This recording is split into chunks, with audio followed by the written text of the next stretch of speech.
Hello，大家好，我是小米，为大家带来新一期的边缘实况、边缘世界。我们来继续啊，上一期我们是已经处理了好多波袭击啊，家里还有好多尸体没有处理啊，现在财富值已经到了17万多的这样的一个数值啊。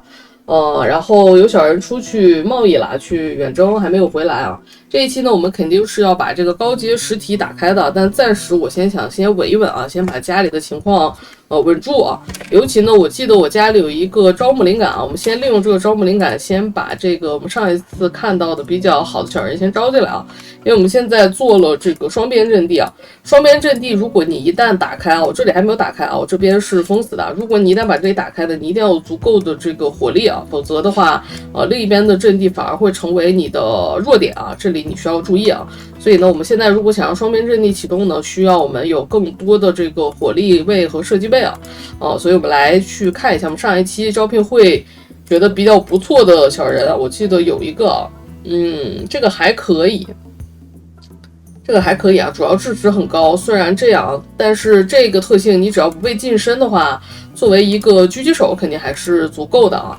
这个工作黄也还可以啊，它是个土焰种，但土焰种就是它不能战斗啊。那我们优先要这个小人好了，它是个智灵种啊。我们直接在这个里选择招募啊，直接选择招募，不用降低抵抗，什么也不用啊。但是比较不好的就是它现在觉还差一点点没洗完啊，但是我觉得问题不大。我们先利用这个啊，先去跟它目前好像不能互动啊，应该是刚互动完。我们先看看能不能等能互动的时候，我们直接去。你别去了啊！让我们的机械师优先跟他聊天啊。靠我们的这个传奇的口才啊，你来吧，我们这儿待遇极好啊！我们这里这个小人就加入我们了，虽然现在心情很差，身上还有疤，我们一会儿帮他去除一下。那刚好呢，跟我们上一期这个仪式摇来的小人呢，我们一起给他命一下名字啊。这个小人呢是一个这个标旗种，但是他会喷火啊。然后属性还可以吧，就稍微拉了一点啊，但是毕竟是我们自个儿人了，已经是自个儿人了。自个儿人他现在编号编到多少啊？09啊，他是我们的叫做标火好了啊，标火。我们的标火，然后再看看他是一个智灵种啊，是一个天生的这个枪手啊，为枪手而生的啊，这个属性也还可以啊。那我们就选择叫做老枪好了啊，老枪。好，欢迎这两个小人的加入啊！我们赶紧先给他们两个做2把武器啊，还是做这个烈士霰弹枪。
我们这边重新来调整一下用药方案，我们已经产出了佩诺西林。佩诺西林这个药物呢，它可以预防一些重大的疾病啊。对于我们来说，主要就是疟疾和瘟疫这两种。昏睡病一般来说只在热带地区才会得啊，在别的地形基本上遇不到啊。所以就是疟疾和瘟疫这两种相对来说比较难处理，而且一旦发生就是规模比较大的这个疾病啊，我们要提前预防一下。费特西林的这个药物呢，它是这个有效浓度是5.6天啊，然后我们可以让它5天左右来服一次啊就可以了。每5天吃一次啊就可以了，跟我们其他都是计划服用。这里呢，我们有一个啤酒啊，啤酒这里呢，如果你在这边心情阈值这里选择不使用的话，它就是严格按照这个几天一次来服用。那如果你选择了一个心情阈值，它就会在心情阈值低于这个阈值的时候才会去享受这个成瘾品。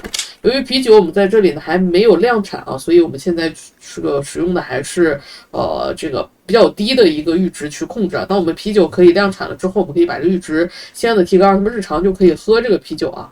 然后值得注意的是呢，我们家里有一个这个标火啊，他是活力水依赖的这个人啊，我们要给他单独来设置一个这个新的用药方案。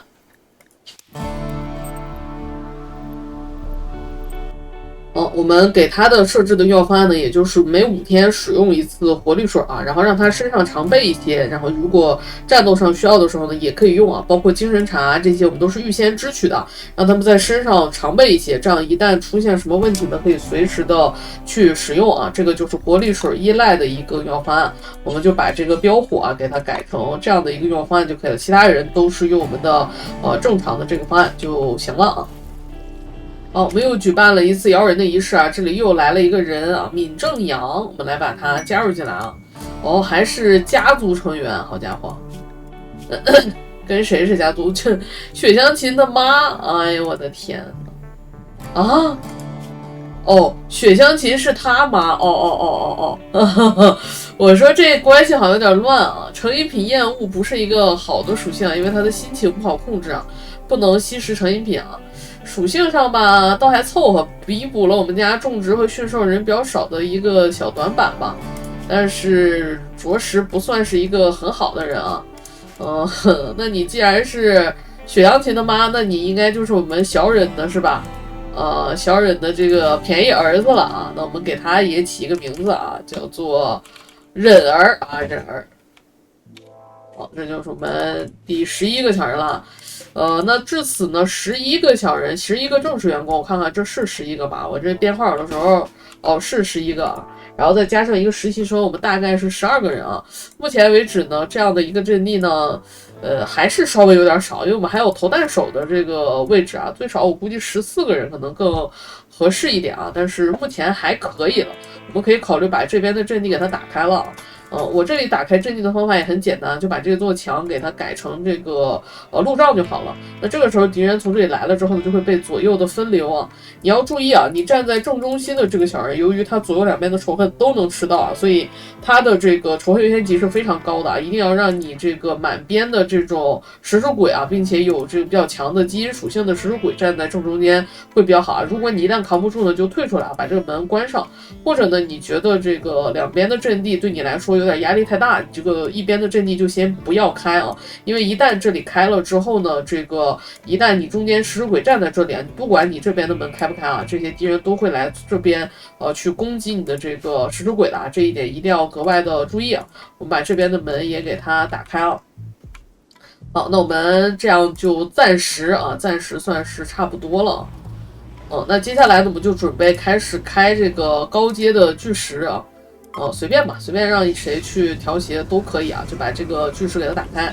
这个巨石打开之后，它的形状是会变的啊，也要注意一下。看它如果堵路的话呢，我们有模组可以移动啊。如果你没有模组呢，你就要建造东西的时候，你提前给它留好这个空间啊，它是有可能会被堵住的。然后这个巨石一旦调节之后呢，必定会产生这个灰级迷雾啊。看一下你自己小人的心情，因为灰级迷雾对小人的心情影响会比较大。如果你的心情压力比较大呢，就别开了，要等一等，等你能调节的比较好的时候，再来开。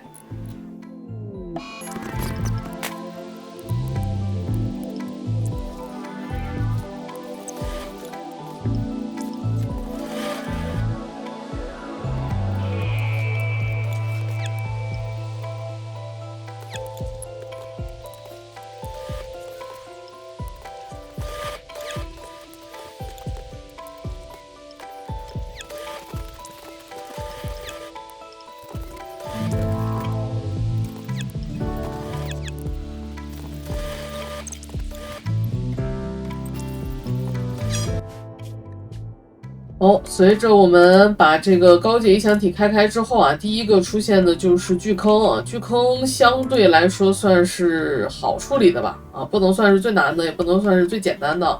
但是巨坑一旦出现的，很快会有一批血肉流兽就从这里边，要冒出来了。我们要做好这个战斗的准备啊，把一些该弄出来的东西弄一下啊。我们让他来装备这个麻痹毒弩吧。啊，不是，35岁，背痛，真的吗？35岁你还这么年轻，但是没关系啊，我们可以用这个时间吞噬来改变这件事啊。只要是这个质量够高，我们就可以让他的这个年纪逆转，年纪逆转就可以把这个背痛治掉。那只不过现在来不及了。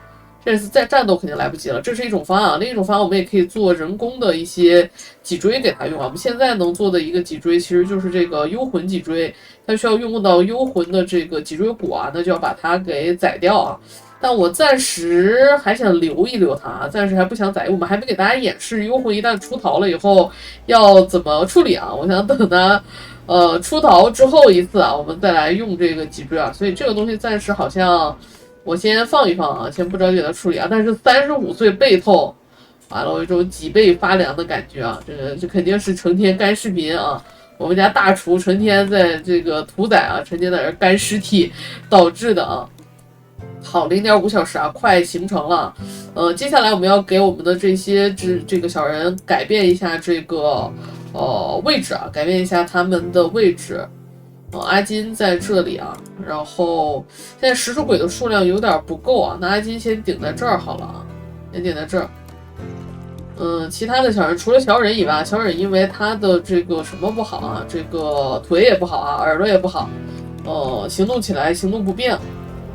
好，血肉兽出现了900多点的血肉兽啊，首先先让我们的。所以机械底回来啊，所有机械底回来，然后其他的所有人，我们去到自己的位置啊。当然有一些人还没有给他固定位置，一会儿我们去看看给他固定一下啊。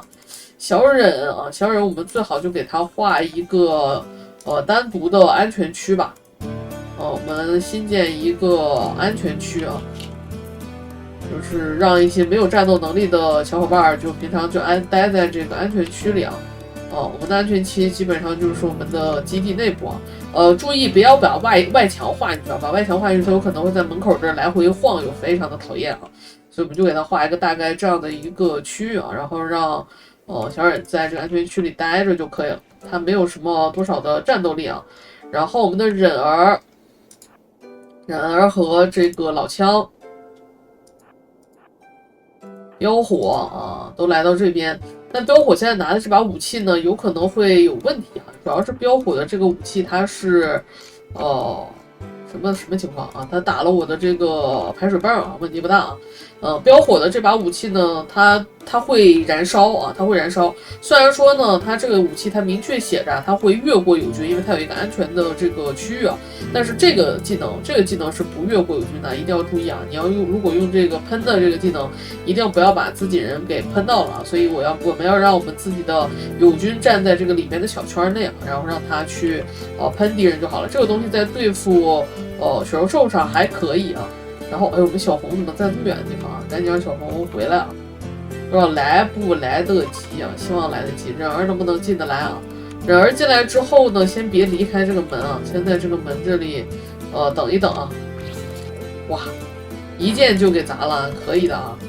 好哈，看看小红啊，算是帮他分散了一下这个仇恨啊。哎，稍微在这等一下，啊，哎，然后他们就走掉了啊，否则他可能会一直砸这个门，直到把这个门砸开啊，这个是需要额外注意的。然后小红进来了，我们没有更多的武器了啊，只能先用这把比较一般的宿舍了。这个我由于进来的比较早啊，我估计这里应该还好，不太会砸门的啊。然后他们就来了，需要注意啊，这回他们就开始分2路前行了，但我们的左路的这个输出现在不太够啊，所以我们现在要做一些调整啊。最主要做的调整是，一是新济南要往这边来啊。这时候发狂行凶我们已经管不了了啊。矿工留下吧，机械师跟着走这边啊，然后把我们的掘进机啊开过来。好，他们现在就会兵分两路啊。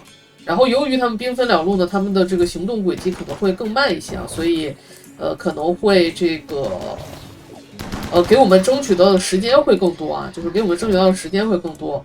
然后我们看看有没有第二个，我们有啊，没有第二个这个设计专家，考虑应该把2个设计专家也给他分开啊，这个应该提前做一下准备的啊，这里我们没有提前准备，稍微那个什么一点啊。小红装备了吗？装备了啊，然后我们切换一下，然后我们过来补一下这边的火力，看一下哪边火力不足，可能就要帮哪边一下。实在这边火力跟不上呢，就要考虑把这边的门给它关上。雪柔兽最大的一个问题就是会到处飞啊，它这个到处飞是最大的问题啊。数量真的不少啊，数量非常的多啊，火灾也不管啊，也没法管。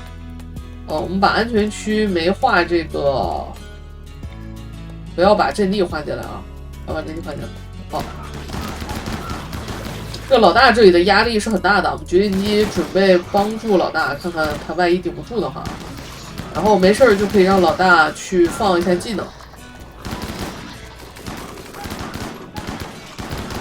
这边阿金还好啊，阿金是我们这个改造过的啊，所以还好。看一下这2个墙，这2个墙的压力比较大。哎呀，这墙全让我们自己人射了啊！我们先修一下，先修一下。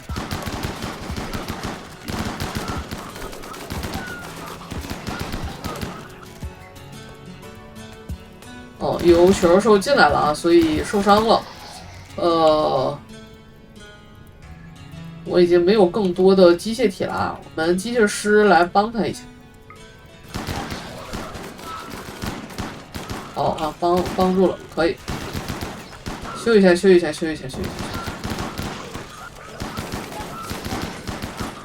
小红啊，咱这枪能不能准点？这个也不能瞎土啊，除非他站在第一排，我都不能瞎土。我们老大可能有点扛不住了啊，战局十分的焦灼啊，十分的焦灼。完啊，白扯了，那白扯，那咱赶紧该干啥干啥吧。来，矿工。喷一手这里，好，把它喷掉啊！哎，我一个食尸鬼死了，这个就有一点麻烦了啊。这边的人考虑要往后撤，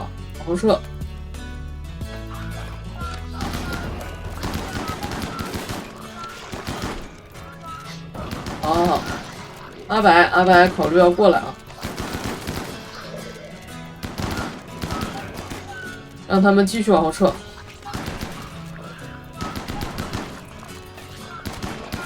好，传出要往这边站一站啊。尽量让阿白走出来啊。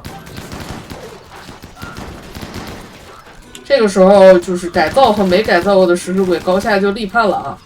这个阿布城的伤害肯定是远低于这个阿金和老大的啊，但是他先就倒下了，先就死掉了。老大这边没有什么压力了啊，甚至这边的战斗已经，左边的战斗已经打完了啊，左边可以去稍微的解散一下，剩下的这一点问题不是很大啊。但是比较恶心的就是我们被这种血肉兽近身攻击之后呢，是有概率感染金属异形的啊，这个就没有办法，因为几乎所有人都带伤了。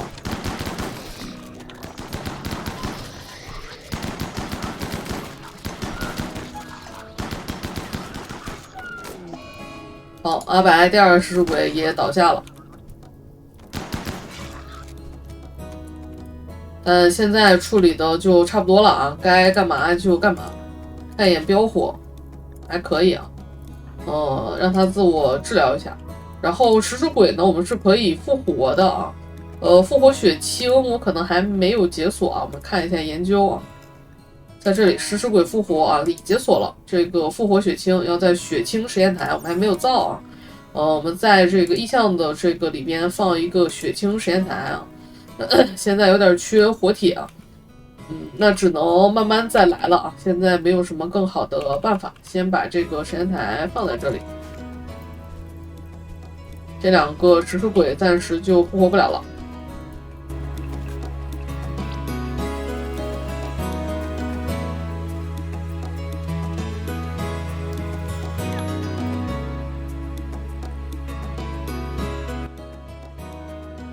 这边刷了一个算是这叫做难民任务啊，或者慈善任务啊，有一个穿梭机掠夺，我优先想要这个荣誉点数啊，尽快让我们的大厨把这个爵位拿到。有了爵位，我们就可以跟这个帝国进行贸易了，能拿到更好的东西啊，我们就接了。但是这任务不打算去做啊，可以看一下这穿梭机，不做的话还真拿不到啊，不做的话拿不到的，我突然想到。不做的话，这个点数不给我啊。那我们一会儿看一下吧。如果能修整的好，我们就去做一下；实在修整不了呢，我们就这任务就先暂时不做了啊。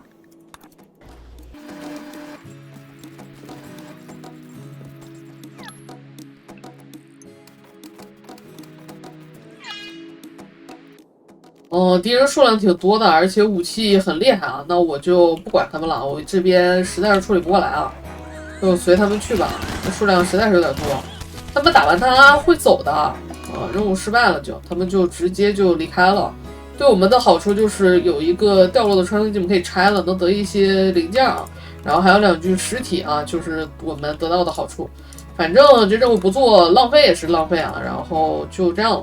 然后一定要记得把奴隶身上的这个武器给他卸下来，否则他会叛乱的。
好，经过一段时间的修整后啊，我们现在修整的差不多了，我们去调查一下这个巨坑啊，我们选择进入啊，然后把我们的小人派进去，我们应该也可以直接右键啊，这样来进啊，会更方便一点啊。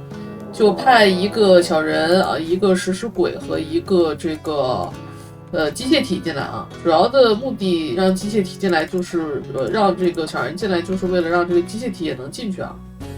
我这机械体呢？不会吧，我的机械体。我看一下啊。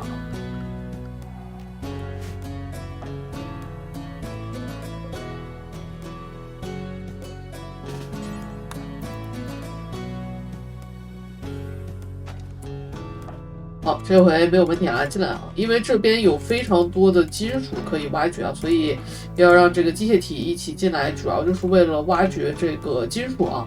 我们甚至可以在这里放一个这个我们之前模组里的这个机械体的休眠区啊。然后我们机械师是可以上去的啊，他不需要在这里，他不在这里，也没关系啊，我们就可以选择让他爬至地表啊。然后我们让阿金一个人出去探索一下，因为这里边有非常多的这个血肉兽啊。所以我们需要额外的注意啊！我们要的最主要的目标呢，一是探索这里去找一些矿物资源啊，二是呢就是去找这个血肉母兽的位置啊。这个空间呢不是特别的大，不是特别的大。然后，但是你无论在就是处理哪一个位置的时候，都有可能有血肉兽炸出来啊，这个是需要注意的。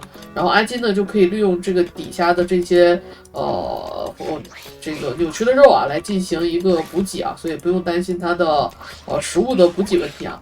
一个满配的这个食尸鬼啊来处理这个巨坑，我个人觉得是相对来说肯定是足够的啊，当然在遇到这个母兽之前啊，肯定是足够的。好，这边我们就找到了一些正在睡眠的毒爪兽啊，这种比较好处理啊。然后呢，有可能我们还会除了这种血肉囊以外，有可能会找着那种叫做血肉囊的东西啊。这个血肉囊呢，记得一定要给它打开啊，因为里面可能会有一些奖励和物品。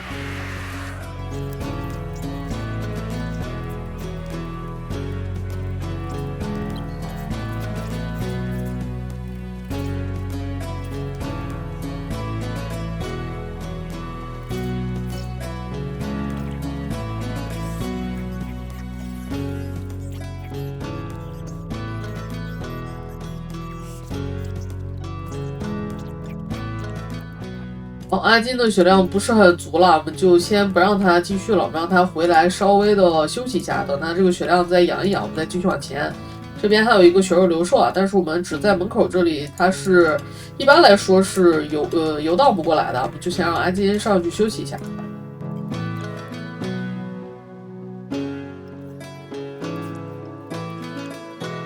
好，我们的第2名专职矿工啊，我们的这个德卡凯特啊加入了我们，他是一个工作狂，可惜没有办法灭火啊。但是他除了采矿的话，别的事儿基本也干不了啊，基本是一个投弹手的这样的一个定位啊。那我们就管他叫做，他是我们的12号小人，名为矿矿好了，矿矿。好，欢迎我们的矿矿加入啊，给他改制一下方案。要注意啊，由于我们的矿矿是个土焰种啊，它有一个天生的日光过敏的这样的一个基因啊，所以要把它的时间表要做一下调整，让它跟其他人这个值夜班的人一起啊，他去值夜班啊，这样就好一些啊。这个需要额外的注意啊，它也不太适合做战斗相关的工作啊。目前为止呢，我们基地是12个正式小人啊，目前2个食尸鬼啊这样的一个配置。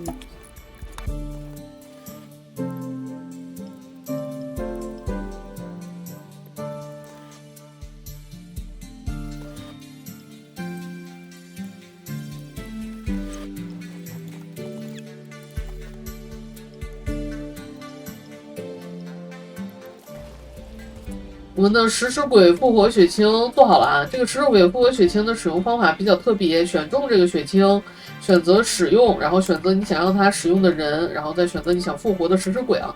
一定要注意啊，你的这个食尸鬼的尸体要放在冷库里啊，然后最好给它禁用掉，或者是你在屠宰台中去取消去屠宰啊，否则一是它腐烂了或者被屠宰了，就会影响它的复活啊，这个一定要额外的注意啊！那这回复活了之后呢，我们也就刚好把我们之前做好的还没来得及给它安上的这3件套给它安上啊，这样它就比较肉了啊。我们之后每做出3件套再复活一个食尸鬼吧，把 F 先让它再等一等。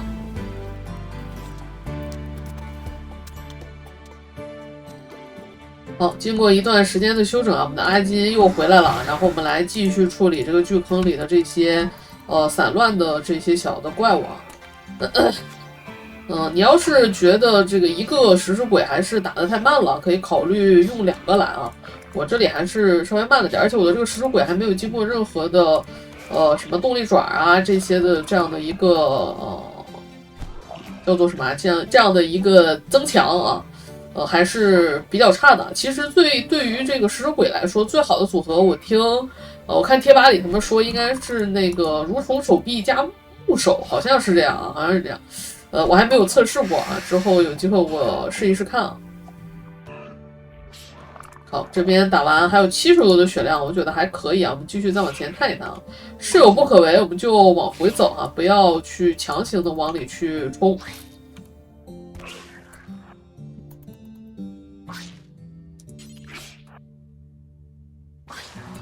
好，这边我们拿到了一个血肉袋啊，这个东西一定要开啊。这里边可能会有一些好东西。哦，30个玻璃缸啊，很一般啊，很一般。这边有一些尸体，有一些血肉灯。看到尸体有概率母兽就在这边啊，但不好说啊，不好说。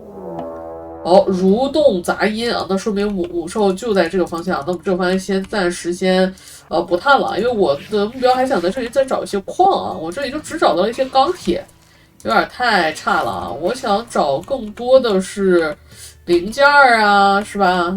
油矿啊、玻璃钢啊这些啊，还没有看到多少啊。2个恶臭流兽有点不好对付，我们只有79的血量，我们可以考虑先缓一手啊。先把这些小的，哎呦，耀斑啊，耀斑对我们来说还好啊，耀斑就是停电啊。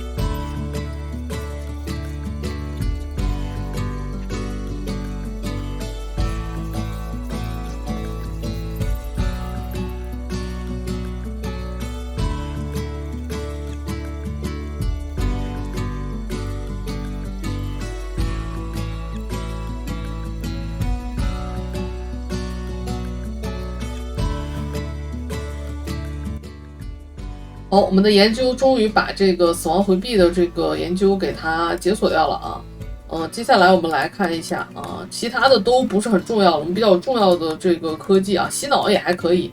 如果你开了这个死忠的话，这个洗脑可以把这个死忠的囚犯给洗过来的。其他的我们最重要的一些这个东西都已经研究好了啊。我看到死灵弹我造了没啊？造了啊，这边有死灵弹。你造好死灵弹之后呢，你可以考虑在你的基地里啊。我们现在看一下我们基地里的格局啊。比如说我们基地里这边后边还会是墙的位置啊。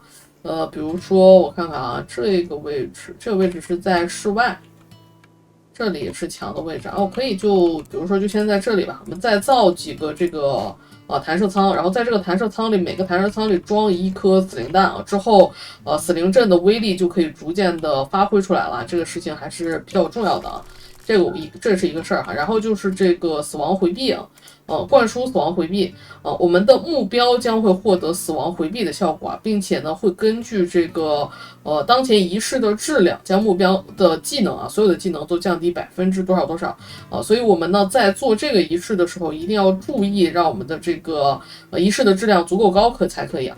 注意啊，是让目标获得死亡回避效果，而不是让发起者啊。所以你别找个囚犯放进去当目标，你给他灌注了个死亡回避，你就血亏了啊。我们灌注死亡回避的小人呢，肯定是我们的核心小人，比如说我们的初始的这几个小人，还有这个有伴侣的小人啊，像是机械师啊这些比较重要的人，我们都是要灌输死亡回避的啊。然后其他人呢来帮助他去把这个仪式的质量尽可能的堆高啊。后边我们可以再多造一点这个虚空雕塑，虚空雕塑的每一个能加一定量的这个仪式的这个偏移量，然后这边我们还有10%的文化的这样的一个偏移量，所以效果就还可以啊，46%。所有的技能呢将降低18%。我们可以看一下我们现在机械师的这样的一个技能，然后我们看一下这个触发完之后啊，这个仪式最大一个缺点就是时间很长啊。我们来看一眼，我们的机械师的所有的技能啊，大家看一眼这样的一个技能，然后我们来看看这个仪式处理完之后的这样的一个水平。好，现在我们再来看一下机械师啊，让我给摁掉了。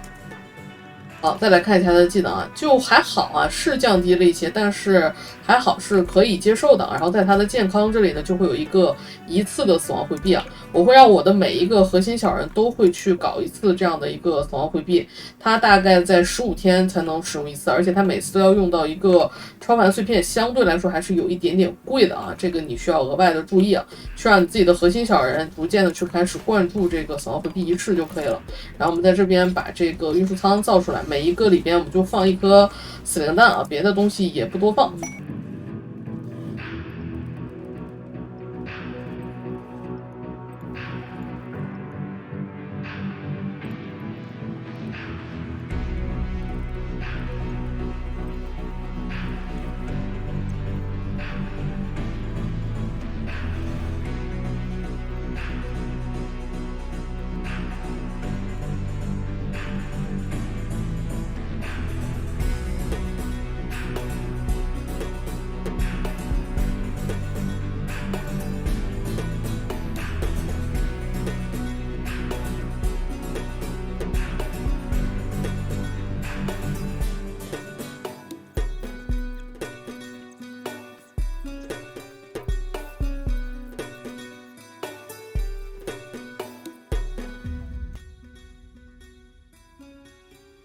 哦，时隔1、2年，我们终于遇到了第2次来皇家征部队啊，我们跟他交易一下啊。我们家里现在一共有多少个血族呢？首先血香琴肯定是，然后我们初始的这几个小人是啊，然后就看一下我们的这个小人的基因，如果有这个我们初始捏的那个基因的话，他也需要10血啊。好，没有其他人啊，那也就是说一共4个血族，那也就是说我们保持4个常驻奴隶就可以啊。然后这边有一些奴隶是我已经这个拆过的啊，比如说这个我们已经拆过了，这个也基本拆完了啊。这个拆了一部分啊，拆了一部分。这个，我们现在1、2、3、4、5，1、2、3、4、5、6个这个奴隶啊，我们可以卖掉2个来换一点点的皇家声望啊。这个数量都是差不多的，换的数量都是差不多的。我们就把这个特别老的，感觉快死了的这个换掉，然后，这个特别年轻的，我看啊，小红不要换啊，小红是我们自己的这个殖民者啊，就换他俩吧啊，把它换掉，这样我们还能再换一点点的皇家声望。我们尽快的还是要把这个皇家声望给它提升上来啊。那现在就剩下这几个囚犯了啊。我们要招募进来的人应该也已经都差不多了。然后我们再来看一下地下，地下这里呢，我们又探索出来了一片区域啊，我们差不多把这片区域探索完。我这里呢又放下来一个这个搬运机器人啊，让这个搬运机器人把它这里挖的这些东西啊都搬运到这个储存区去啊，这样能在我们这个打完母兽之后，出去的速度会更快啊。我们把护盾也给它弄好啊。可以看一下，它直接就把它搬出去了。有的小伙伴不太知道怎么操作，直接把这个物品搬运到上面去啊。我们可以看一眼地表，这个东西就直接啊在这个位置出现了啊。那它是怎么做到的呢？就要点这个绳子啊，点这个绳子，然后这里原来是一个这个爬至地表啊，然后爬至地表之后呢，你把这个物品啊就这样勾选啊。把这个物品直接这样的勾选，这个小人就会不断的去把这个东西往这里搬啊，然后就直接搬出去了。这个活动区甚至都不用画啊，我们就用一个搬运机就来干这样事儿就可以了。然后我们来继续找一找啊，这里面应该还有一些别的矿物的，我就只挖了一些钢铁和油矿啊，没有挖到黄金啊。一般来说可能还会啊，这边还有一大片钢铁啊，一般来说挖个小1万的钢铁，挖个大几百的黄金都是很正常的事儿哈。我们再来溜达溜达，而且还有一些这个血肉囊，我们最好给它开掉，尽可能把它最大化。但是你这个事情不要拖得太久啊，因为大概每10天吧，它就会再次的产生一批血肉兽的袭击。哎呦，这玩意儿用处不是很大啊，但是可以卖掉。所以你要看好时间啊，你觉得这个时间差不多了，就最好别拖了啊。派这个近战小人来处理这个是比较好的啊。良好的虚空雕像也还可以啊，也还可以。狂暴是指上面的人狂暴了啊，我们不管，我们继续拆啊，尽快的把这里进行一下处理。母兽应该就在这个附近，我们刚才是在这个附近。遇到的母兽，我们一会儿就派这3个食尸鬼下来，足够应对了。包括之后出现的那个血肉心脏的那个高阶尸体啊，一般也是我们的近战小人去处理会，主要其实就是食尸鬼啊，食尸鬼去处理是最好的。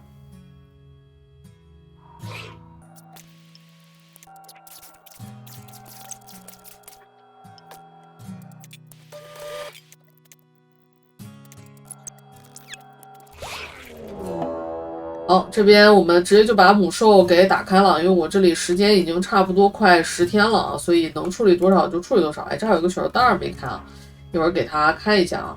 然后我们一会儿可能得让一个小人下来稍微的接应一下，因为这边的东西有点多啊，搬运不太过来了啊。我们首先先把机械师派进去啊，然后再派一些小人稍微上去接应一下。这母兽直接我们就上去。堵口是一个比较好的方案啊，就直接进去打掉就好了。它会不断的往外炸这个小的血肉兽啊，这个母兽一旦被发现之后，尽快给它处理啊，不处理它会产生新的血肉兽的。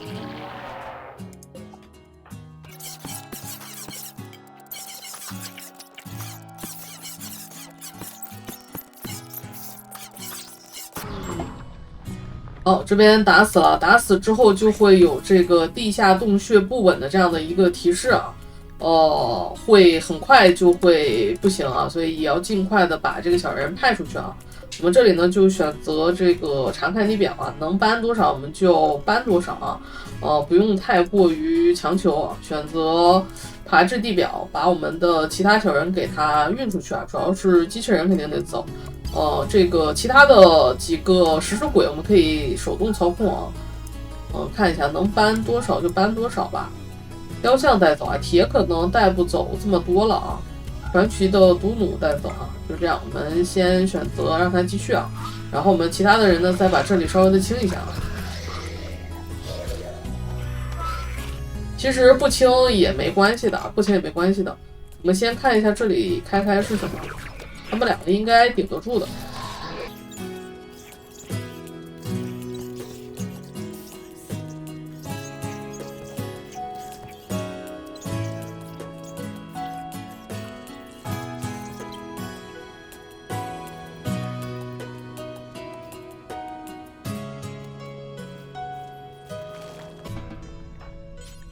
好，差不多了。我们这里有一点点东西没搬完，大概剩了700多的铁啊，但是还有8小时，我就不贪了啊。主要是没找到什么有价值的金属矿物，但是也大概挖了1-2千的这个钢铁啊，已经算是挺不错了，我们就给它填上了啊。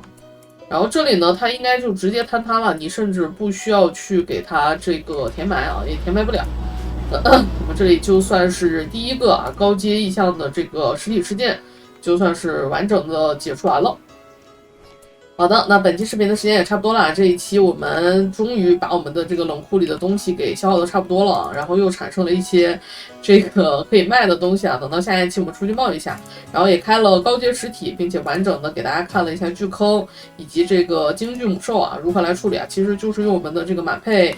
其实还不算完整的满配啊，还没有这个动力爪啊，就是以我们的食尸鬼啊几个食尸鬼一起去处理，就很容易来解决了。感谢大家收看，如果你喜欢小米的视频，别忘了给小米一个3连。